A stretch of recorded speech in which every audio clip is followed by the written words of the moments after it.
NVIDIA 的创办人黄仁勋甲美超微的创办人刘建虎，两个人讲台语的影片受到真侪注意。伫顶礼拜，立法院贸易委是要求教育部应该爱帮台语来正名，有台语团体即马嘛发起联署，要求讲应该爱正名。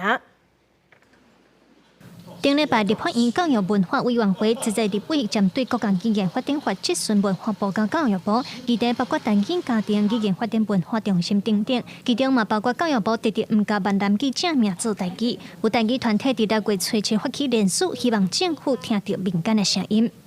建议优先用啥，但问题。 确实是对可能体制内要处理一寡代志来讲，较无法度去推动后壁的代志嘛。伊要叫做台语也好，台湾话、台湾语，反正就是这几个名啦。莫搁用迄其他什么版、什么有诶无诶。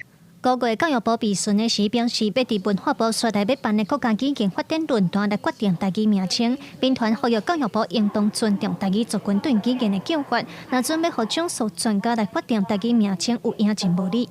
到底这个语言的名称是毋是咱咧使用的人来决定，还是几个专家、恁论坛内面的几个人来决定？用这个联署的方式，搁甲咱的这个民间的力量，搁甲提出来。原来关注台语正名的民进党立委陈培如嘛，呼吁教育部、文化部爱伫用过的基础来进行。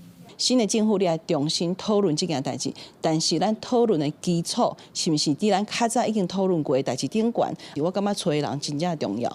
文化部国家语言发展论坛原本按算上紧6月要办，但佫延到7月至10月中间举办。不过教堂也未提出实际做法。但不如指出，总统赖清德和行政院副院长陈丽君，因过拢有讲过，希望和民众直直上生活会当好好使用武器。伊表示会继续要求新政府实践承诺，嘛要重视台语正名的代志。记者卢尚如、郑俊友台北报道。